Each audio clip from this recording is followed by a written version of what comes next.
Hello बच्चों, BA first year sociology की class में आप सभी का स्वागत है। फर्स्ट ईयर सोशियोलॉजी में हम सेकंड पेपर पढ़ रहे थे, भारत में समाज, संरचना और परिवर्तन। पिछले क्लास में हमने अनुसूचित जाति और अनुसूचित जनजातियों के बारे में पढ़ा था। आज हम पढ़ेंगे अल्पसंख्यक के बारे में। तो आइए बच्चों, हम पढ़ते हैं अल्पसंख्यक के बारे में। अल्पसंख्यक और भारत में उनकी क्या समस्याएं हैं उसके बारे में पढ़ते हैं। जैसा कि बच्चों आप जानते हैं कि भारत एक बहुसांस्कृतिक एवं बहुधर्मी देश है। यहाँ पर अनेक धर्म, अनेक संस्कृति और अनेक भाषाओं के लोग निवास करते हैं।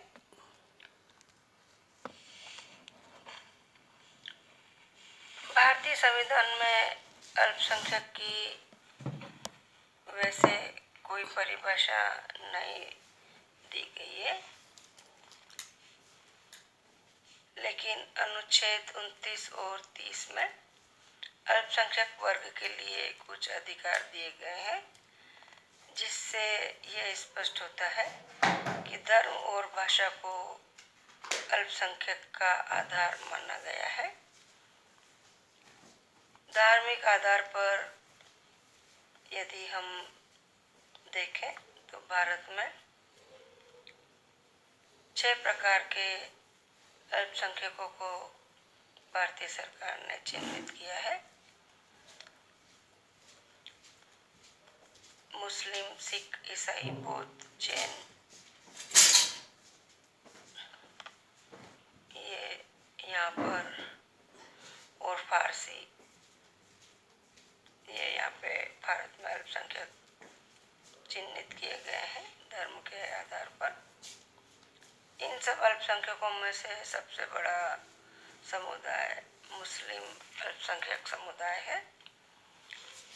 धर्म पर आधारित जनगणना 2011 के अनुसार यदि हम देखें तो भारत में हिंदू 79.8% के करीब, मुस्लिम 14.2% के करीब और ईसाई 2.3% के करीब निवास करते हैं।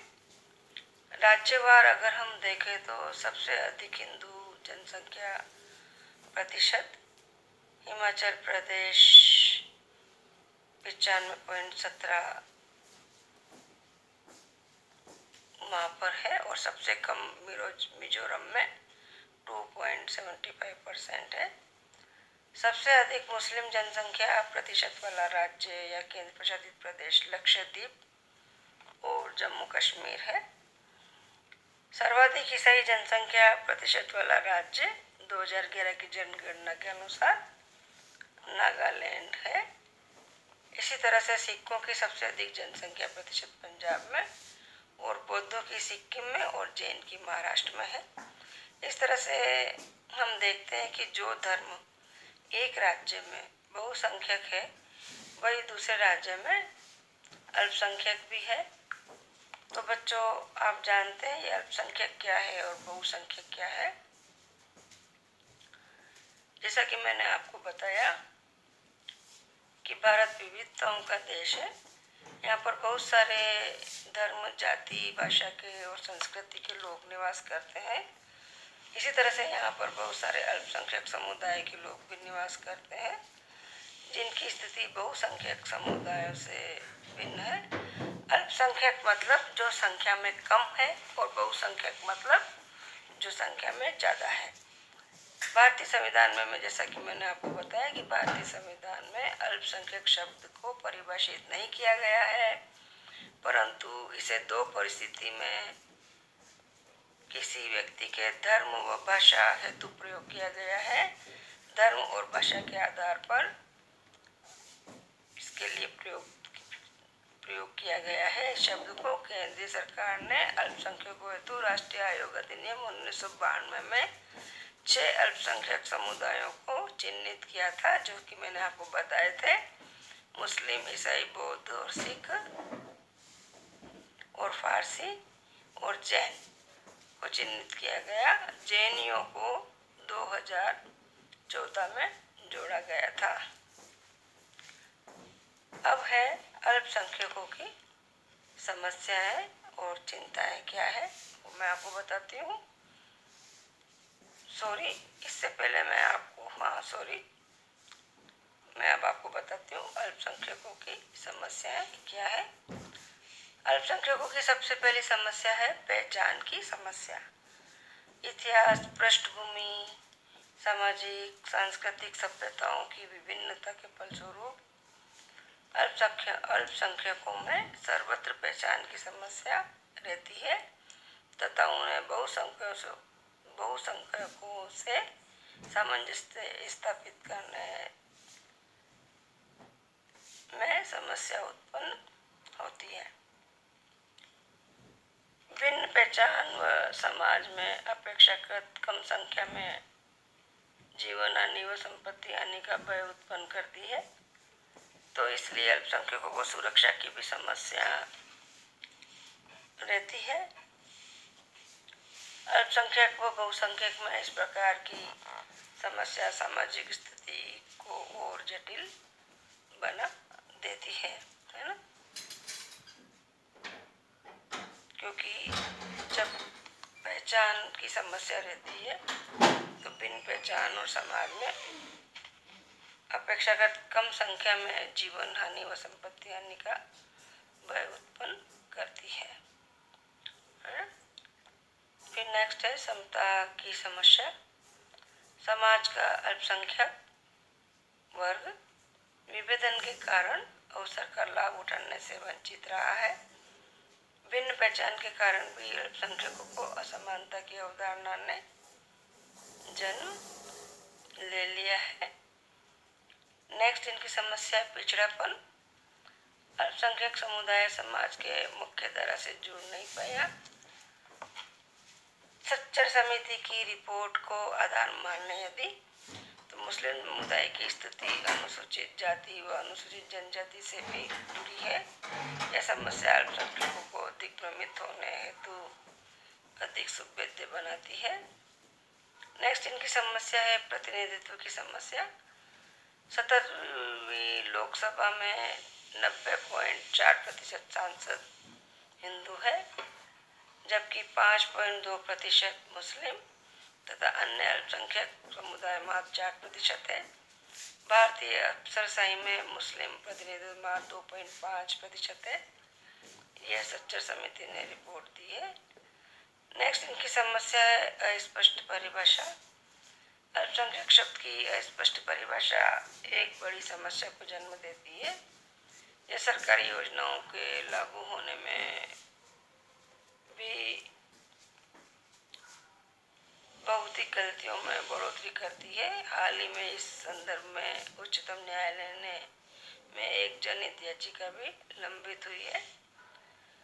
तो बच्चों, देखा आपने इन इतनी सारी समस्याओं के कारण अल्पसंख्यकों में बहुत ही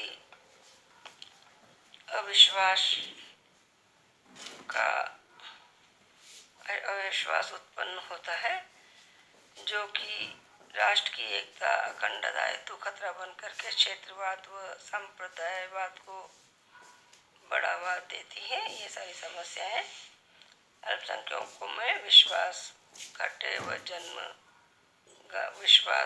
का विश्वास को जन्म देती है, जिसके कारण राष्ट्र की एकता अखंडता हेतु खतरा बन जाता है और क्षेत्रवाद तथा संप्रदायवाद को बढ़ावा मिलता है। अल्पसंख्यकों को इन समस्याओं को कैसे दूर किया, सरकार के द्वारा इन समस्याओं को समय समय पर दूर करने के अनेक प्रयास किए गए हैं। वो क्या प्रयास है वो मैं आपको बताती हूँ।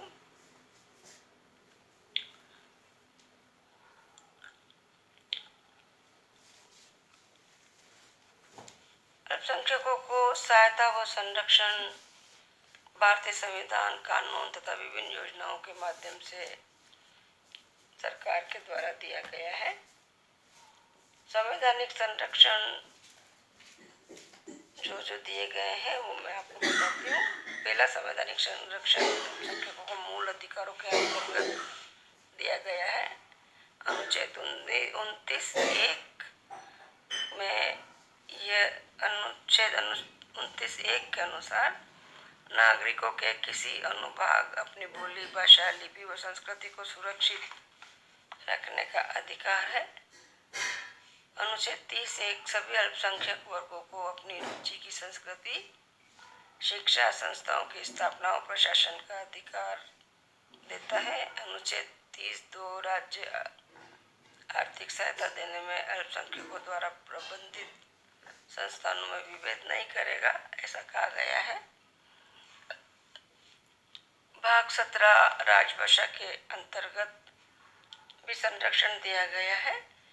अनुच्छेद 347 नागरिकों के किसी अनुभाग के द्वारा बोली जाने वाली भाषा से संबंधित प्रावधान है। इसमें अनुच्छेद 350 या 350 का प्राथमिक स्वर व मातृभाषा में शिक्षण हेतु सुविधा प्रदान करता है।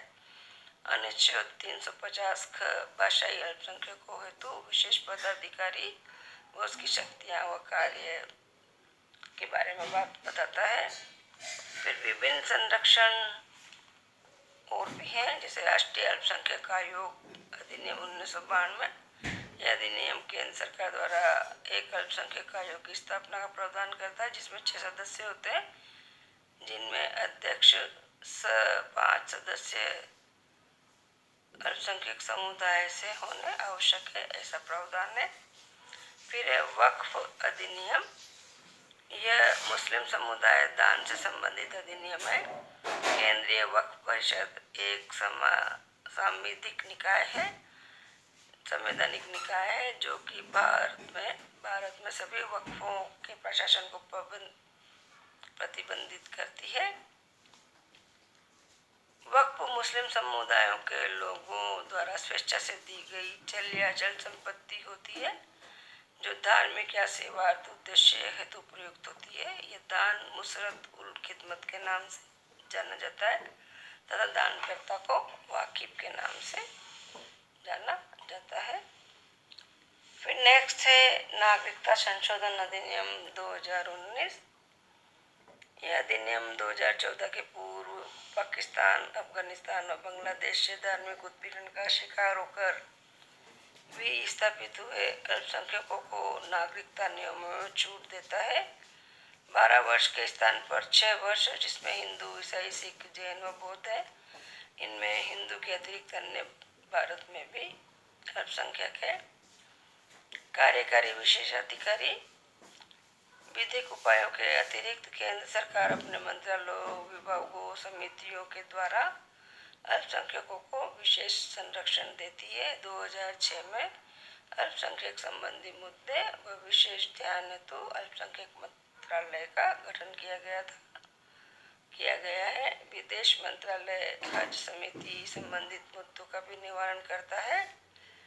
मानव संसाधन व विकास मंत्रालय अल्पसंख्यकों की शिक्षा व बुनियादी विकास हेतु चलाई जाने वाली योजनाओं का परिचालन करता है।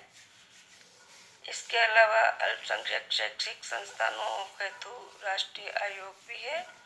यह भारत के धार्मिक अल्पसंख्यकों द्वारा स्थापित शैक्षिक संस्थाओं के संरक्षण हेतु निर्मित एक सांविधिक निकाय है। यह भाषाई अल्पसंख्यकों हेतु नहीं है। इसमें एक अध्यक्ष तथा केंद्र सरकार द्वारा मनोनीत 2 सदस्य होते हैं। अध्यक्ष और सभी सदस्यों का धार्मिक अल्पसंख्यक समूह से होना आवश्यक है। नेक्स्ट राष्ट्रीय अल्पसंख्यक विकास वित्त कारपोरेशन है। यह निकाय अल्पसंख्यक मंत्रालय के अधीन है। इसका उद्देश्य अल्पसंख्यकों हेतु आर्थिक व विकासात्मक गतिविधियों को बढ़ावा देना है। यह कंपनी अधिनियम के अंतर्गत एक गैर लाभकारी संस्था के रूप में रजिस्टर्ड है। फिर है अंतर्राष्ट्रीय नियम। नागरिक व राजनीतिक अधिकार के अंतर्राष्ट्रीय घोषणा पत्र के 27वें अनुच्छेद में अल्पसंख्यक अधिकार का संरक्षण है तथा भाषाई, धार्मिक, निर्जातीय व राष्ट्रीयता अल्पसंख्यक व्यक्ति के अधिकार संबंधी संयुक्त राष्ट्र घोषणा पत्र में भी नियमों व अधिनियमों का समुच्चय है ये, जो अल्पसंख्यक संबंधी विधि बनाने के पूर्व किसी राज्य को निर्देश हेतु सहायक है ना।